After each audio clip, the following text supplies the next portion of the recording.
प्यारे दोस्तों, आप हमारी YouTube चैनल में स्वागत है। आज हम आपको क्रोधित राजा और ऋषि की कहानी सुनाएंगे। ढोलकपुर नाम के साम्राज्य में एक जाने माने ऋषि रहते थे, जो लोगों का भाग्य बताने के लिए प्रसिद्ध थे।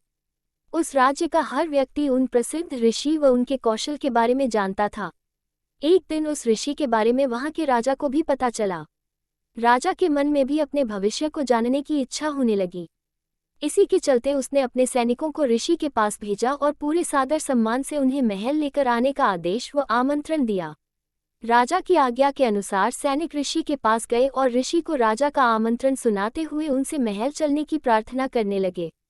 ऋषि भी सैनिकों के साथ महल चलने के लिए तैयार हो गए। जब ऋषि महल पहुंचे तो राजा ने बड़े ही उत्साह से उनका स्वागत सत्कार किया और उन्हें अपने दरबार में सम्मान के साथ बैठाया। जब ऋषि ने थोड़ा आराम कर लिया तो राजा ने ऋषि के सामने अपने मन की इच्छा रखी और उनसे अपने भविष्य के बारे में पूछा। ऋषि ने राजा से उसकी जन्म कुंडली मंगाई और उसे ध्यान से देखने लगे। कुछ देर तक राजा की कुंडली देखने के बाद प्रसिद्ध ऋषि ने राजा को बताया कि भविष्य में उनका भाग्य आशीर्वाद भरा हुआ है और जीवन में सब कुछ अच्छा ही होगा। इस तरह ऋषि ने राजा के भाग्य में बारे में अच्छी अच्छी बातें बताई। राजा खुद से जुड़ी अच्छी भविष्यवाणी सुनकर बहुत प्रसन्न हुआ। उसने खुश होकर ऋषि को सोने और चांदी का उपहार दिया। इसके बाद राजा ने ऋषि से अपने भविष्य से जुड़े दुर्भाग्य के बारे में पूछा। राजा के पूछे अनुसार ही ऋषि ने राजा के दुर्भाग्य से जुड़ी बातें भी बता दी। उन्हें सुनकर राजा बहुत क्रोधित हो गया। वो गुस्से में ऋषि पर चिल्लाने लगा और धमकाते हुए कहा कि इतनी बेतुकी बातें करने की आपकी हिम्मत भी कैसे हुई।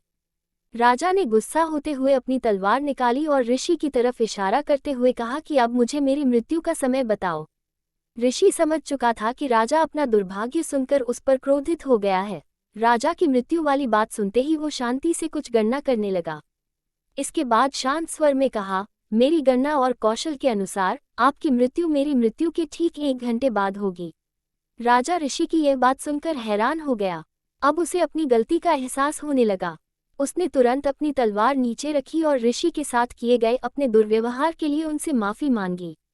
बाद में राजा ने ऋषि को ढेर सारा धन दिया और उन्हें वापस कुटिया में आदर व सम्मान के साथ भेज दिया। कहानी से सीख, मुश्किल परिस्थितियों में हमें समझदारी से काम लेना चाहिए और मन को शांत रखना चाहिए। ये हुनर हमें हर परेशानी से बाहर निकाल सकता है।